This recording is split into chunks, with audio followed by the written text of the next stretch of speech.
तो तुमसे जीवन में कोई पूछे तुमने अवध ओझा से क्या पढ़ा, कह दो पढ़ा तो कुछ नहीं। जो पैसों के लिए अपना समय बेचता है वो मजदूर।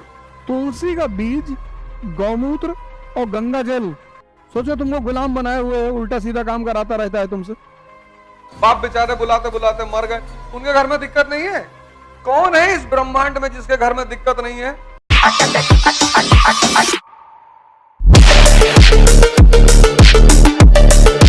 सामान्य रहो, सामान्य से कपड़े पहनो, सामान्य से कि लोग मुझे देखें, मैं 5 लाख की घड़ी लगा लूं, अभी कोई फायदा नहीं है। अभी तुम साफ सुथरा रहो, साफ सुथरा। अभी तुम 2 काम करो, एक सामान्य रहो और साफ सुथरा रहो। बहुत ज्यादा अपने आप को दिखे, तुम क्या दिखा रहे हो? तुम्हारे पास पद आ जाए तो लोग तुमको खुद ही देखना शुरू कर देंगे। तुम किसी पार्टी में गए और तुम 10 लाख रुपए का सूट पहने हो 15 लाख का, और तुम कुछ हो ही नहीं। इसलिए जितने लोग कुछ नहीं होते तो कपड़े और गहने पे बड़ा ध्यान देते हैं। शादी विवाह में देखो, किसी आयुष को तुम नहीं देखोगे 4 चेन पहना हुआ है सोने की, 5 घड़ी अंगूठी पहना है ना, उसको जरूरत ही नहीं है। सिंपल उसने सूट डाली, शर्ट डाली, जीन्स पहना, पैंट पहना, चला है। सब भाग रहे हैं उसके पीछे। साहब साहब नमस्कार साहब, एक बार आप हमारे मुंह पे थूके थे नवाबगंज में। अच्छा अच्छा। पर जो कुछ भी नहीं है उसको दिखाने की बहुत तलब है। तो जैसे रामचंद्र जी 14 साल जंगल में गायब हो गए, ऐसे तुम भी गायब हो जाओ।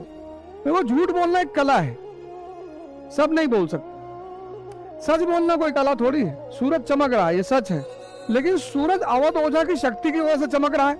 अगर मैं इसको साबित कर ले जाऊं और देश दुनिया का 80% लोग मानने लगे, तब मैं योग्यता, तब इसको बोलते हैं योग्यता, क्षमता।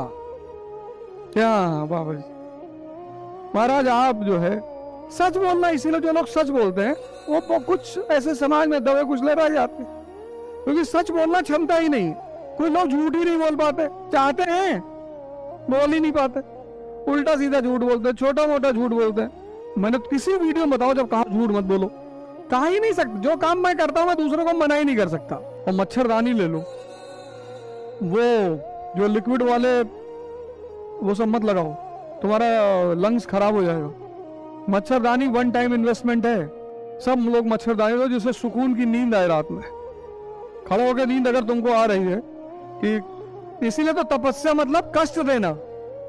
कष्ट देकर ही किसी चीज को तोड़ा जा सकता है। जैसे अगर हमें इस कुर्सी को बदलना है तो इसको गलाना पड़ेगा।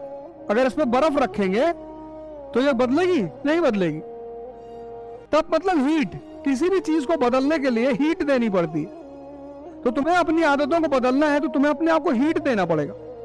पेन, दर्द, तो तुमको मान लो बहुत नींद आती है, तुमने डाइस ले लिया, खड़ी होकर पढ़ने लगी, तो तुम संकल्प अपने हिसाब से ले लो। जैसे तुम संकल्प ले लो कि मुझे अपने मन को जीतना है, तो ये क्या करेगा? इतनी प्यारी चीज है कि तुम्हारे संकल्प को तुम्हारे सबकॉन्शियस में डाल देगा। छोटा मोटा संकल्प मत लेना, मुझे शादी करा दो। संकल्प कोई बड़ा से, जैसे मुझे अपने मन को गुलाम बनाना है। सोचो तुमको गुलाम बनाए हुए उल्टा सीधा काम कराता रहता है तुमसे, और इतनी ताकतवर चीज है कि कुछ भी करा लेता है। तो उतनी ताकतवर चीज अगर तुम्हारी गुलाम हो जाए तो तुम तो तबाही मचा दो। मन की इतनी ताकत है कि वो तुमसे कुछ भी करा लेता है। वो ताकतवर चीज अगर तुम्हारी गुलाम बन जाए। अब योग में और हमारा मन किससे ट्रेंड हो चुका है? एलोपैथी से। एलोपैथी क्या करती है? तुमने मुंह में दवाई डाली, ठीक हो गए, तो तुम्हारा मन उसका आदी हो चुका है। योग और ध्यान और आयुर्वेद ये आराम से असर करते हैं और परमानेंट करते हैं। तुलसी का बीज, गौमूत्र और गंगा जल कैंसर की सबसे बेहतरीन दवा है दुनिया में। कीमो की जरूरत ही नहीं पड़ती। किसी भी कैंसर हॉस्पिटल के अगल बगल जाओगे ना तो वहां गौमूत्र जरूर मिल रहा होगा दवाओं की दुकान में, आज जाके ट्राई कर लेना। और सबसे बड़ी बात पता है, सबसे महंगा गौमूत्र कौन बेचता है? अमेरिका की कंपनियां। अमेरिका की कंपनी है, इंडिया की नहीं। बाबा रामदेव को छोड़ दो, अमेरिका। ये दिन भर जो तुम मेहनत करते हो, श्रम करते हो, पढ़ते हो, तो ये जाम हो जाता है। इसीलिए तो बार बार चाय और सिगरेट की तलब लगती है। तुम्हें हर 2 घंटे बाद लगता है कि चाय पी ले, हर 4 घंटे बाद लगता है सिगरेट पी ले। हर 4 दिन की पढ़ाई के बाद तुम एक ऐसी स्थिति में आ जाते हो जब मन काम करना बंद कर देता है। कोई जाता है स्कूल, सोचो, याद करो अपनी अपनी माँ को, कोई थप्पड़ मार रही, कोई उठा रही है, गरियाना शुरू कर दी, तब रोते गाते, कोई बेल्ट बांध रहा है, कोई टाई सही कर रहा है। तो एक तो खौफ घर में और फिर दूसरा स्कूल। मतलब 9th क्लास 8 तक ऐसा कोई दिन नहीं रहा होगा जब मैं मारने नहीं गया हूँ। कुछ ना कुछ उल्टा सीधा करना है। 6-7 तक बहुत डिसेंट रहे, उसके बाद पता नहीं कौन सी ब्रह्म सवार हो गया, और 11-12 में तो मतलब ही नहीं। स्कूल और क्लास हमारे इशारे पे चलती थी। 2 मिनट की मैगी, 1 मिनट का इंस्टाग्राम। शरीर भी खोखला हो रहा है, दिमाग भी खोखला हो रहा है। तो तुम्हारा दिमाग कितना कम, तुम 1 सेकंड रुक नहीं पा रहे हो इंस्टाग्राम पे, भागते जा रहे हो। और वो दिमाग तुम चाहते हो किताब में रुकेगा। आज ही मैंने कहा इस बात को कि तुमको अगर कुछ भी बनना है तो तुमको एक चीज को यहां पैदा करना होगा, उसका नाम है उत्सुकता, क्यूरियोसिटी। मन का बहुत बड़ा लक्षण है। और तुम पढ़ाई को चूंकि ऐसे पढ़ते नहीं हो कनेक्ट करके, समझ में तुम्हें आता नहीं, तो तुम्हें पढ़ाई में रस नहीं पैदा हो।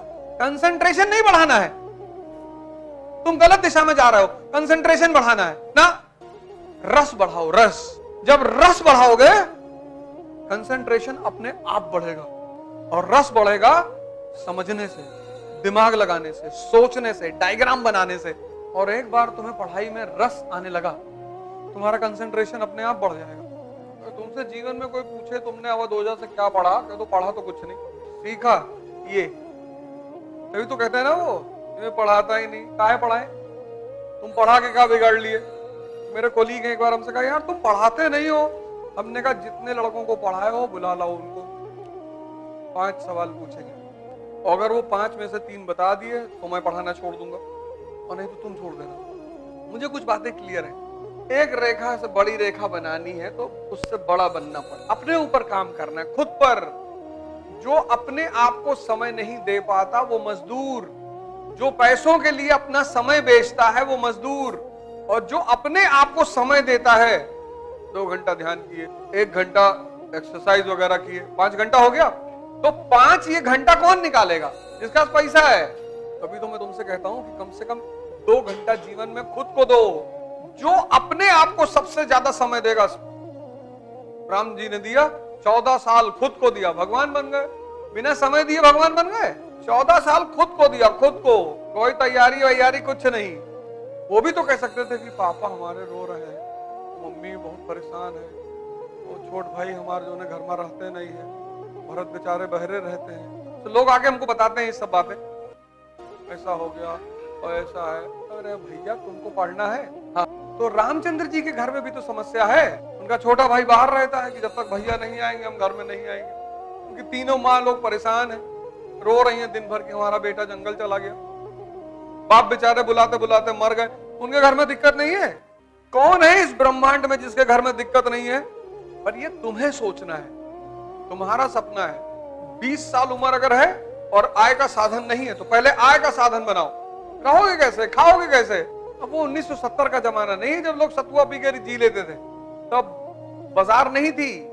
आजकल के बच्चे को तुम देखो, माँ बाप इतने कॉशियस हो गए हैं कि जो साइकिल खरीदते हैं उसमें दोनों तरफ पहिया लगी होती कि गिरे ना। अबे गिरोगे तभी तो ताकत पैदा होगी। तो सबको अपना बच्चा प्रधानमंत्री चाहिए। ध्यान इसलिए करो, ध्यान और योग 2 कंपलसरी कर लो अपने जीवन में, मुझे करना है। जिद बना लो अपनी, जिद। तो दोनों से क्या होगा, एक से मन मजबूत होगा, एक से शरीर। तो जब मन मजबूत होगा पढ़ाई खुद ब खुद होगी।